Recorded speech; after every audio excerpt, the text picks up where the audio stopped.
Don Quijote de la Mancha, de Miguel de Cervantes Saavedra.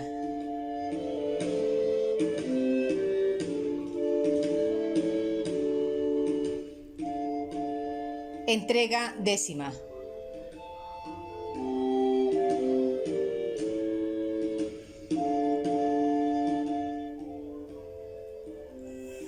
Capítulo 16. De lo que le sucedió al ingenioso hidalgo en la venta que él imaginaba ser castillo. El ventero, que vio a Don Quijote atravesado en el asno, preguntó a Sancho qué mal traía. Sancho le respondió que no era nada, sino que había dado una caída de una peña abajo y que venía algo brumadas las costillas. Tenía el ventero por mujer a una, no de la condición que suelen tener las de semejante trato, porque naturalmente era caritativa y se dolía de las calamidades de sus prójimos. Y así acudió luego a curar a Don Quijote, e hizo que una hija suya, doncella, muchacha y de muy buen parecer, la ayudase a curar a su huésped. Servía en la venta, asimismo, una moza asturiana, ancha de cara, llana de cogote, de nariz roma, del ojo tuerta y del otro no muy sana. Verdad es que la gallardía del cuerpo suplía las demás faltas. No tenía 7 palmos de los pies a la cabeza. Las espaldas, que algún tanto le colgaban, la hacían mirar al suelo más de lo que ella quisiera.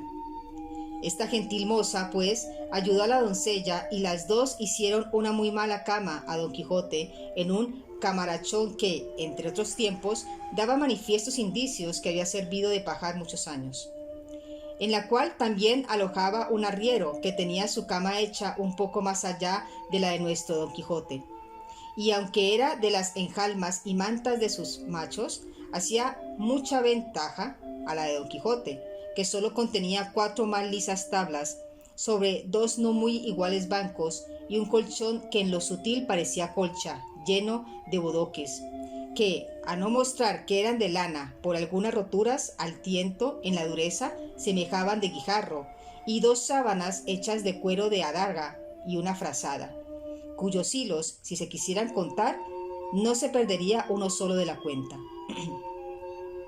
En esta maldita cama se acostó Don Quijote y luego la ventera y su hija le emplastaron de arriba abajo, alumbrándoles Maritornes, que así se llamaba la asturiana, y como al bismaye viese la ventera tan acardanalado a partes a Don Quijote, dijo que aquello más parecían golpes que caída. No fueron golpes, dijo Sancho, sino que la peña tenía muchos picos y tropezones, y que cada uno había hecho su cardenal, y también le dijo: haga vuestra merced, señora, de manera que quede algunas estopas, que no faltará quien las haya menester, que también me duele a mí un poco los lomos. De esa manera, respondió la ventera, también debiste vos de caer. No caí, dijo Sancho Panza, sino que del sobresalto que tomé de ver caer a mi amo, de tal manera me duele a mí el cuerpo que me parece que me han dado 1000 palos. Bien podrá ser eso, dijo la doncella, que a mí me ha acontecido muchas veces soñar que caía de una torre abajo y que nunca acababa de llegar al suelo, y, cuando despertaba del sueño, hallábame tan molida y quebrantada como si verdaderamente hubiera caído. Ahí está el toque, señora, respondió Sancho Panza, que yo, sin soñar nada, sino estando más despierto que ahora, me hallo con poco menos cardenales que mi señor Don Quijote. ¿Cómo se llama este caballero?, preguntó la asturiana Maritornes. Don Quijote de la Mancha, respondió Sancho Panza, y es caballero aventurero y de los mejores y más fuertes que de luengos tiempos acá se han visto en el mundo. ¿Qué es caballero aventurero?, replicó la moza. ¿Tan nuevas sois en el mundo que no lo sabéis vos?, respondió Sancho Panza. Pues sabed, hermana mía, que caballero aventurero es una cosa que en 2 palabras se ve apaleado y emperador. Hoy está la más desdichada criatura del mundo y la más menesterosa, y mañana tendría 2 o 3 coronas de reinos que dar a su escudero. Pues, ¿cómo vos, siéndolo de este tan buen señor, dijo la ventera, no tenéis a lo que parece siquiera algún condado? Aún es temprano, respondió Sancho, porque no hay sino un mes que andamos buscando las aventuras y hasta ahora no hemos topado con ninguna que lo sea. Y tal vez hay que se busca una cosa y se halla otra. Verdad es que, si mi señor Don Quijote sana de esta herida o caída, y yo no quedo contrahecho de ella, nos trocaría mis esperanzas con el mejor título de España. Todas estas pláticas estaban escuchando muy atento Don Quijote, y sentándose en el lecho como pudo, tomando de la mano a la ventera, le dijo: Creedme, hermosa señora, que os podéis llamar venturosa por haber alojado en este vuestro castillo a mi persona, que es tal, que si yo no lo he alabado, es por lo que suele decirse que la alabanza propia envilece, pero mi escudero os dirá quién soy. Solo os digo que tendré eternamente escrito en mi memoria el servicio que me habéis hecho, para agradecerlo mientras la vida me dure, y plugaría a los altos cielos que el amor no me tuviera tan rendido y tan sujeto a sus leyes, y los ojos de aquella hermosa ingrata que dijo entre mis dientes que los de esta hermosa señora fueran señores de mi libertad. Confusas estaban la ventera y su hija y la buena de Maritornes, oyendo las razones del andante caballero, que así las entendían como si hablasen griego, aunque bien alcanzaron que todas se encaminaban a ofrecimiento y requiebros, y, como no usadas a semejante lenguaje, mirábanle y admirábanse, y parecíanle otro hombre de los que se usaban, y agradeciéndole con ventiles razones sus ofrecimientos, le dejaron. Y la asturiana Maritornes juró a Sancho que no menos lo había menester que su amo. Había el arriero concertado con ella que aquella noche se refociliarían juntos, y ella le había dado su palabra de que, estando sosegados los huéspedes y durmiendo sus amos, le iría a buscar y satisfacerle el gusto en cuanto le mandase. Y cuéntese de esta buena moza que jamás dio semejantes palabras que no las cumpliese, aunque las diese en un monte y sin testigo alguno, porque presumía muy de hidalga y no tenía por afrenta estar en aquel ejercicio de servir en la venta, porque decía ella que desgracias y malos sucesos la habían traído a aquel estado. El duro, estrecho, apocado y fementido lecho de Don Quijote estaba primero en mitad de aquel estrellado establo, y luego, junto a él, hizo el suyo Sancho, que sólo contenía una estera de enea y una manta, que antes mostraba ser de ajeo tundido que de lana.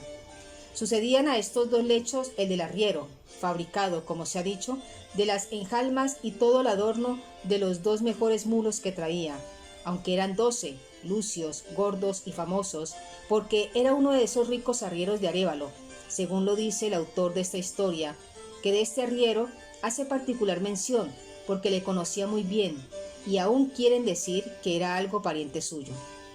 Fuera de que Cide Hamete Bengalí fue historiador muy curioso y muy puntual en todas las cosas, y échese bien de ver, pues que quedan referidas, con ser tan mínimas y tan rateras, no las quiso pasar en silencio, de donde podrán tomar ejemplo los historiadores graves, que nos cuentan las acciones tan corta y sucintamente que apenas nos llegan a los labios, dejándose en el tintero, ya por descuido, por malicia o ignorancia, lo más sustancial de la obra. Bien haya 1000 veces el autor de Tablante de Ricamonte y aquel del otro libro donde se cuentan los hechos del conde Tomillas, y con qué puntualidad lo describen todo. Digo pues que después de haber visitado el arriero a su recua y dándole el segundo pienso, se tendió en sus enjalmas y se dio a esperar a su puntualísima Maritornes. Ya estaba Sancho bizmado y acostado, y aunque procuraba dormir, no lo consentía el dolor de sus costillas, y Don Quijote, con el dolor de las suyas, tenía los ojos abiertos como liebre. Toda la venta estaba en silencio, y en toda ella no había otra luz que la que daba una lámpara que colgaba en medio del portal que ardía.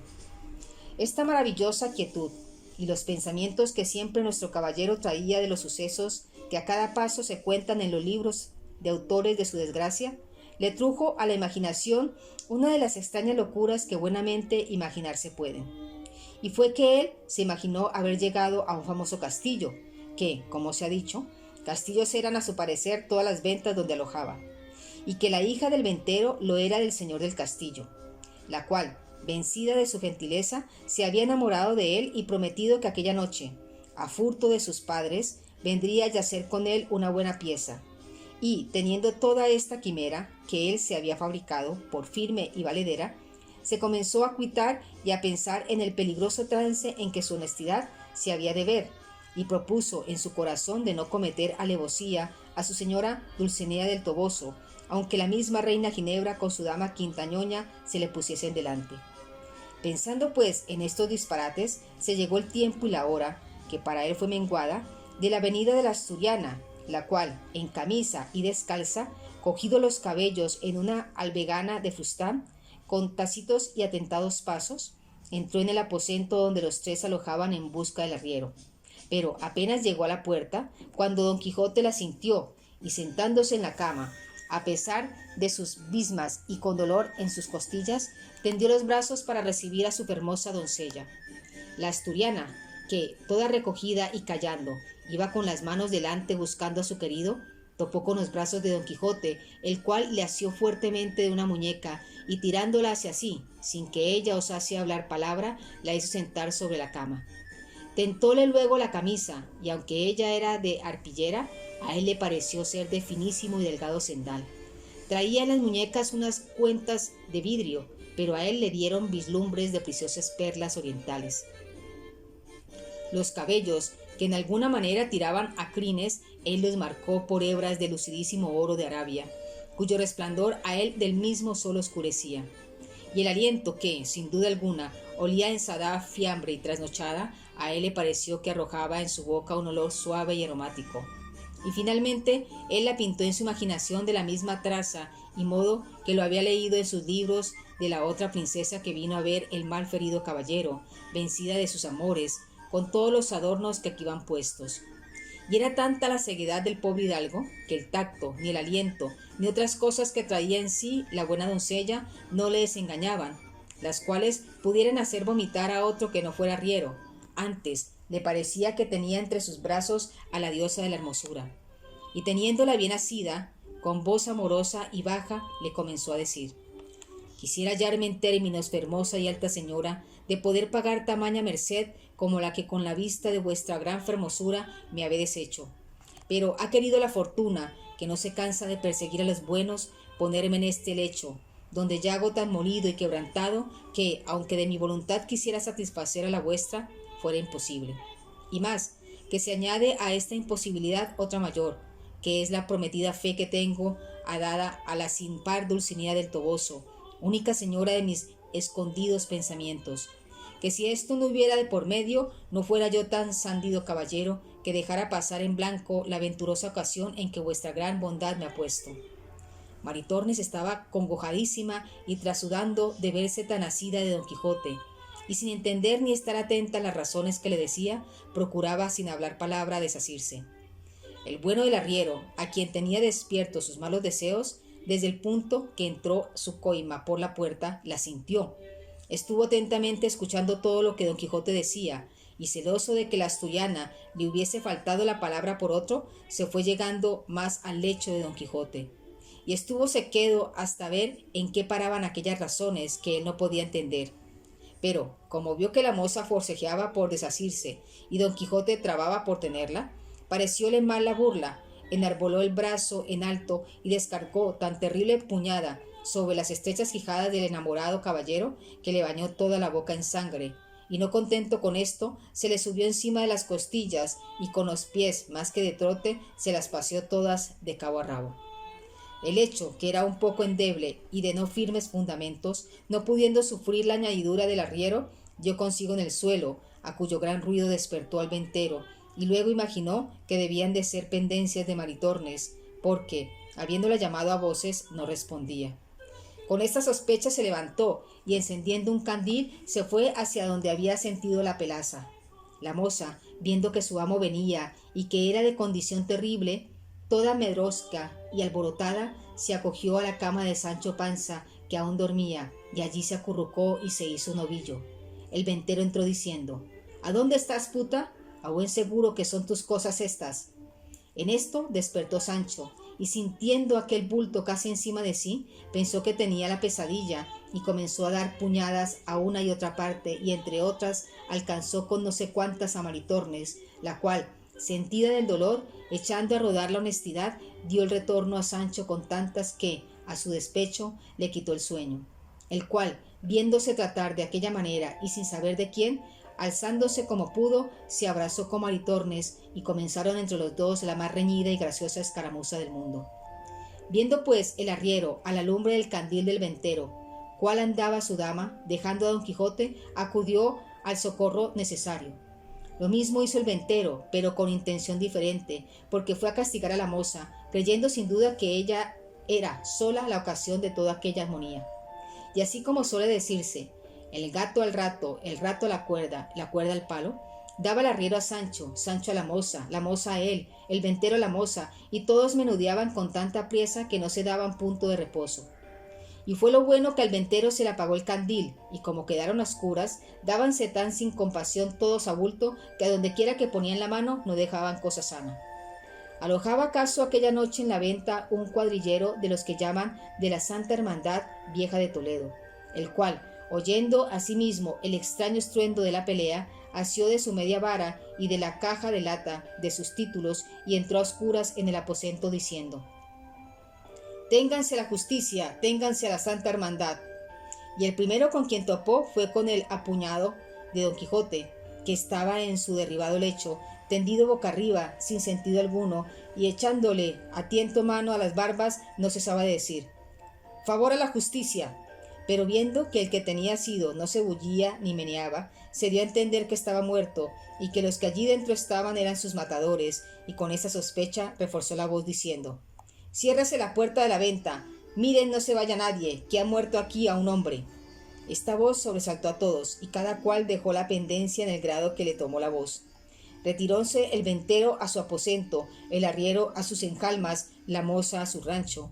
Solo los desventurados Don Quijote y Sancho no se pudieron mover de donde estaban. Soltó en esto el cuadrillero la barba de Don Quijote y salió a buscar luz para buscar y prender los delincuentes, mas no la halló, porque el ventero, de industria, había muerto la lámpara cuando se retiró a su estancia, y fuele forzoso acudir a la chimenea, donde con mucho trabajo y tiempo encendió el cuadrillero otro candil.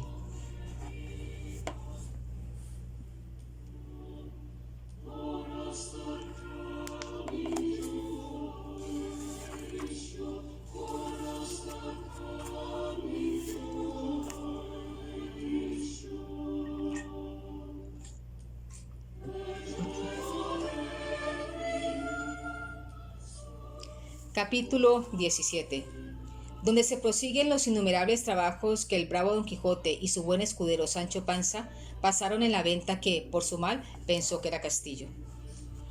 Había ya vuelto en este tiempo de su paroxismo Don Quijote, y con el mismo tono de voz con que el día antes había llamado a su escudero, cuando estaba tendido en el val de las estacas, le comenzó a llamar diciendo: «Sancho amigo, ¿duermes?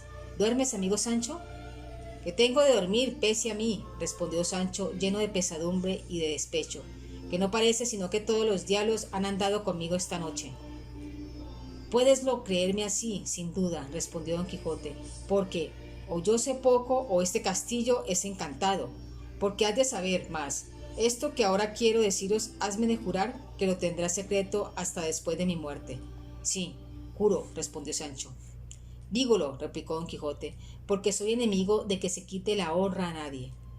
«Digo que si juro», tornó a decir Sancho, «que lo callaré hasta después de los días de vuestra merced, y plega a Dios que lo pueda descubrir mañana». «¿Tan mala obras te hago, Sancho?», respondió Don Quijote, «que me querréis ver muerto con tanta brevedad». «No es por eso», respondió Sancho, «sino porque soy enemigo de guardar muchas las cosas, y no querría que se me pudriesen de guardarlas». «Sea por lo que fuere», dijo Don Quijote, «que más fío de tu amor y de tu cortesía. Y así has de saber que esta noche me ha sucedido una de las más extrañas aventuras que yo sabré encarecer. Y, por contártela en breve, sabrás que poco ha que a mí vino la hija del señor de este castillo, que es la más apuesta y famosa doncella que en gran parte de la tierra se puede hallar. ¿Qué te podría decir del adorno de su persona? ¿Qué de su gallardo entendimiento? ¿Qué de otras cosas ocultas que, por guardar la fe que debo a mi señora Dulcinea del Toboso, dejaré pasar intactas y en silencio? Solo te quiero decir que, envidioso el cielo de tanto bien como la aventura me había puesto en las manos, o quizás, y esto es lo más cierto, que, como tengo dicho, es encantado este castillo, al tiempo que yo estaba con ella en dulcísimos y amorísimos coloquios, sin que yo la viese ni supiese por dónde venía, vino una mano pegada a algún brazo de algún descomunal gigante y asentóme una puñada en las quijadas, tal que las tengo todas bañadas en sangre. Y después me molió de tal suerte que estoy peor que ayer cuando los gallegos, que por demasiadas de Rocinante, nos hicieron el agravio que sabes. Por donde conjeturo que el tesoro de la fermosura de esta doncella le debe de guardar algún encantado moro, y no debe de ser para mí. Ni para mí tampoco, respondió Sancho, porque más de 400 moros me han aporreado a mí, de manera que el molimiento de las estacas fue tortas y pan pintado. Pero dígame, señor, ¿cómo llama a esta buena y rara aventura, habiendo quedado de ella cual quedamos? Aún vuestra merced menos mal, pues tuvo en sus manos aquella incomparable fermosura que ha dicho. Pero yo, ¿qué tuve sino las mayores porrazos que pienso recibir en toda mi vida? Desdichado de mí y de la madre que me parió, que ni soy caballero andante, ni lo pienso ser jamás, y de todas las maldazanas me cabe la mayor parte. Luego, ¿también estás tú aporreado?, respondió don Quijote. ¿No le he dicho que sí, Pecia? No tengas pena, amigo, dijo don Quijote, que yo haré agora el bálsamo preciso con que sanaremos en un abrir y cerrar de ojos. Acabó en esto de encender el candil el cuadrillero y entró a ver el que pensaba que era muerto. Y así como le vio entrar Sancho, viéndole venir en camisa y con su paño de cabeza y candil en la mano y con una muy mala cara, preguntó a su amo: Señor, ¿si será este, a dicha, el moro encantado que nos vuelve a castigar si se dejó algo en el tintero? No puede ser el moro, respondió don Quijote, porque los encantados no se dejan ver de nadie. Si no se dejan ver, déjanse sentir, dijo Sancho. Si no, dígalo mis espaldas. También lo podrían decir las mías, respondió don Quijote, pero no es bastante indicio ese para creer que este que se ve sea el encantado moro. Llegó el cuadrillero y como los halló hablando en tan sosegada conversación, quedó suspenso. Bien es verdad que aún don Quijote se estaba boca arriba, sin poderse menear, de puro molido y emplastado. Llegóse a él el cuadrillero y díjole: Pues, ¿cómo va, buen hombre? Hablará yo más bien criado, respondió don Quijote, si fuera que vos. ¿Úsese en esta tierra hablar de esa suerte a los caballeros andantes, majadero? El cuadrillero, que se vio tratar tan mal de un hombre de tan mal parecer, no lo pudo sufrir, y alzando el candil con todo su aceite, dio a don Quijote con él en la cabeza, de suerte que le dejó muy bien descalabrado, y como todo quedó a oscuras, salióse luego. Y Sancho Panza dijo: Sin duda, señor, que ese es el moro encantado, y debe de guardar el tesoro para otros, y para nosotros solo guarda las puñadas y los candilazos. Así es, respondió don Quijote, y no hay que hacer caso de estas cosas de encantamientos, ni hay para qué tomar cólera ni enojo con ellas, que, como son invisibles y fantásticas, nos hallaremos de quién vengarnos, aunque más lo procuremos.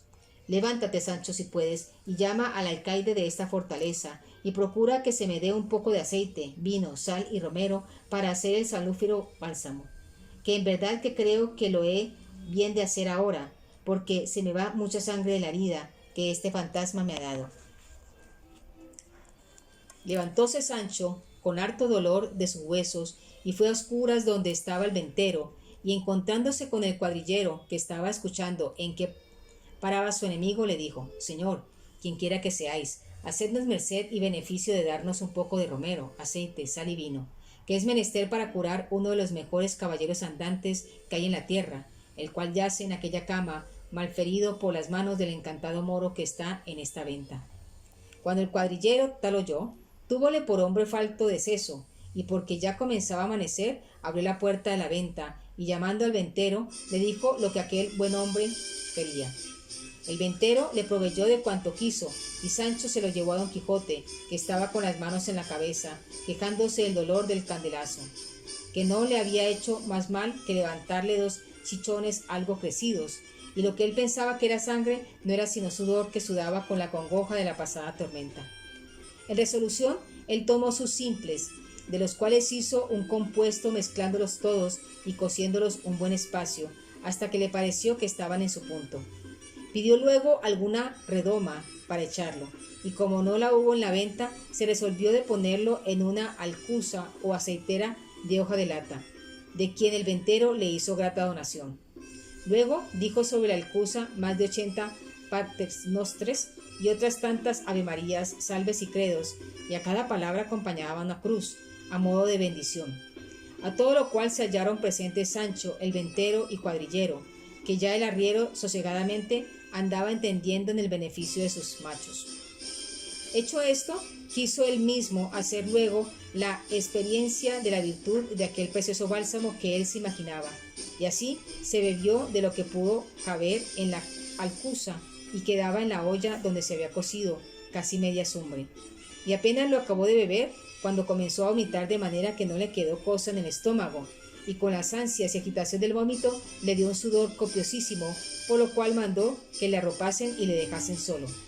Hiciéronle así, y quedóse dormido más de 3 horas, al cabo de las cuales despertó y se sintió aliviadísimo del cuerpo, y en tal manera mejor de su quebrantamiento que se tuvo por sano. Y verdaderamente creyó que había acertado con el bálsamo de Firabras, y que con aquel remedio podía acometer desde allí en adelante, sin temor alguno, cualesquiera ruinas, batallas y pendencias, por peligrosas que fuesen. Sancho Panza, que también tuvo a milagro la mejoría de su amo, le rogó que le diese a él lo que quedaba en la olla, que no era poca cantidad, concediéndoselo Don Quijote, y él, tomándolo a las 2 manos, con buena fe y mejor talante, se le echó a los pechos, y envasó bien poco menos que su amo. Es pues el caso que el estómago del pobre Sancho no debía de ser tan delicado como el de su amo, y así, primero que vomitase, le dieron tantas ansias y vascas, con tantos trasudores y desmayos, que él pensó bien y verdaderamente que era llegada su última hora. Y viéndose tan afligido y congojado, maldecía el bálsamo y al ladrón que se lo había dado. Viéndole así Don Quijote le dijo: yo creo, Sancho, que todo este mal te viene de no ser armado caballero, porque tengo para mí que este licor no debe de aprovechar a los que no lo son. Si eso sabía vuestra merced, replicó Sancho, mal haya yo y toda mi parentela, ¿para qué consintió que le gustase? En esto hizo su operación el brebaje y comenzó el pobre escudero a desaguarse por entramas canales, con tanta priesa que la estera de Enea, sobre quien se había vuelto a echar, ni la manta de añejo con la que cubría fueron más de provecho. Sudaba y trasudaba con tales parasismos y accidentes que no solamente él, sino todos pensaron que se le acababa la vida. Duróle esta borrasca y mala andanza casi 2 horas, al cabo de las cuales no quedó como su amo, sino tan molido y quebrantado que no se podía tener.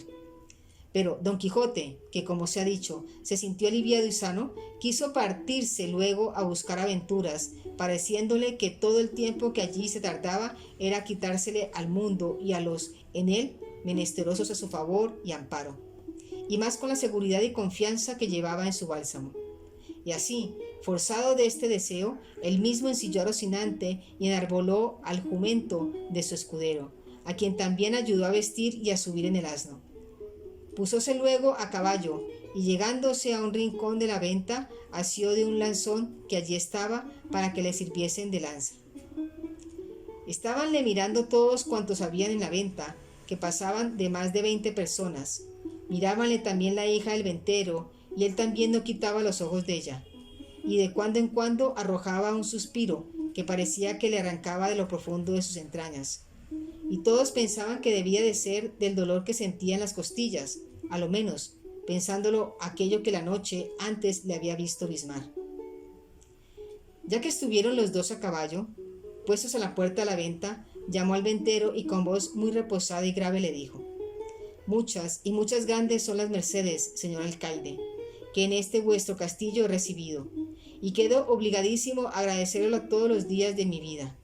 Si os la puedo pagar en haceros vengado de algún soberbio que os haya hecho algún agravio, sabed que mi oficio no es otro sino valer a los que poco pueden, y vengar a los que reciben tuertos, y castigar alevosías.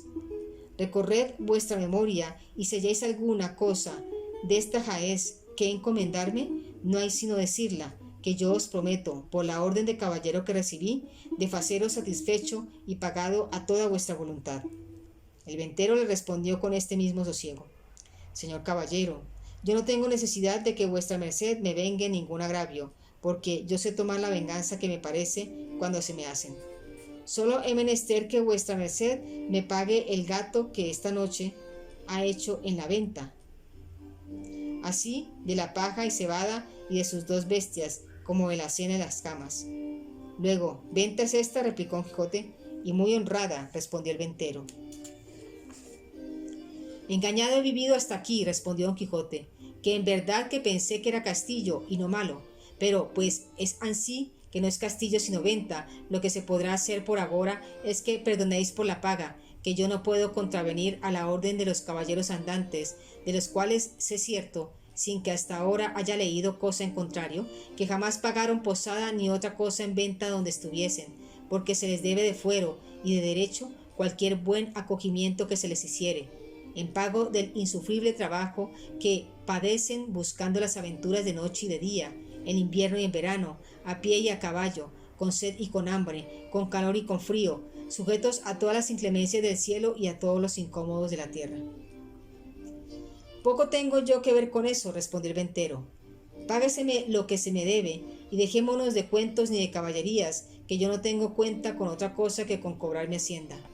Vos sois un sandío y mal hostelero, respondió Don Quijote, y, poniendo piernas al Rocinante y terciando su lanzón, se salió de la venta sin que nadie le detuviese, y él, sin mirar si le seguía su escudero, se alongó un buen trecho. El ventero, que lo vio ir y que no le pagaban, acudió a cobrar a Sancho Panza, el cual dijo que, pues su señor no había querido pagar, que tampoco él pagaría, porque, siendo el escudero de caballero andante, como era la misma regla y razón, corría con él como con su amo en no pagar cosa alguna en los mesones y ventas. Aminóse mucho de esto el ventero, y amenazóle que si no le pagaban, que lo cobraría de modo que le pesase.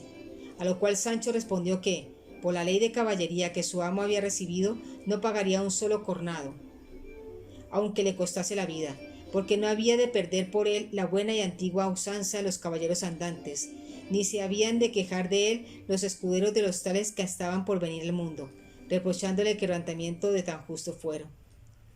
Quiso la mala suerte del desdichado Sancho que entre la gente que estaba en la venta se hallase 4 pairalis de Segovia, 3 agujeros del Potro de Córdoba y 2 vecinos de la Eria Sevilla, gente alegre, bien intencionada, maleante y juguetona, los cuales, casi como instigados y movidos de un mismo espíritu, se llegaron a Sancho y apaleándole el asno, uno de ellos entró por la manta de la cama del huésped y echándole en ella, alzaron los ojos y vieron que el techo era algo más bajo de lo que había menester para su obra y determinaron salirse del corral que tenía por límite el cielo. Y allí, puestos Sancho en mitad de la manta, comenzaron a levantarse en alto y a ahogarle con él como con perro por carnestolandas.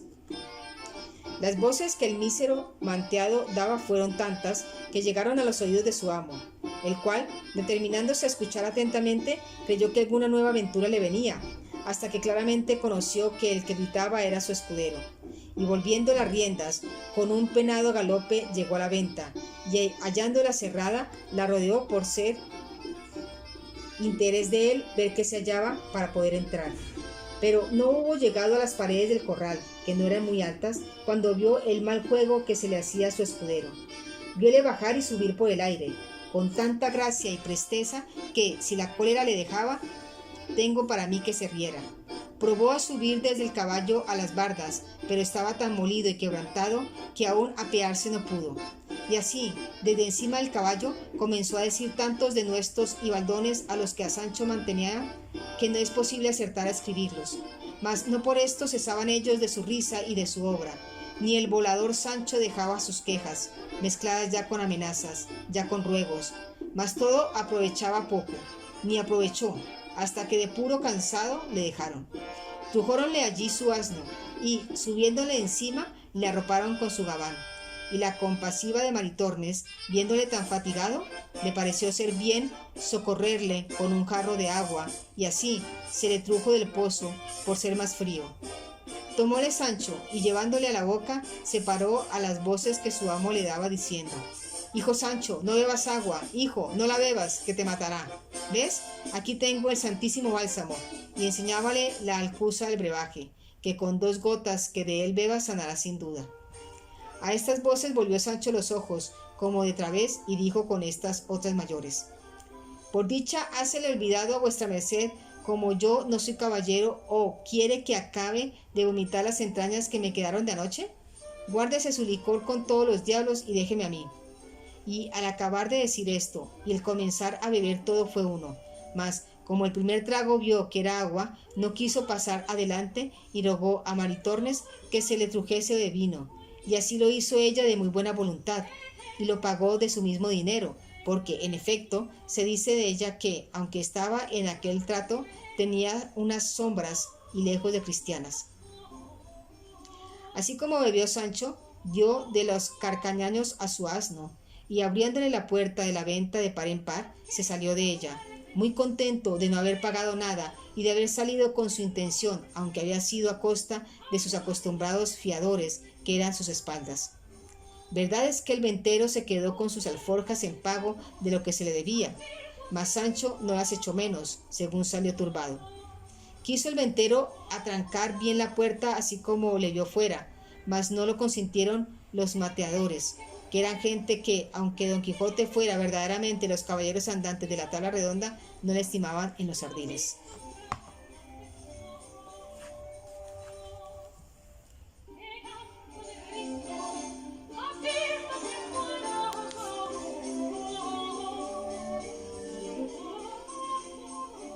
Y esperad vuestras mercedes la entrega número 11.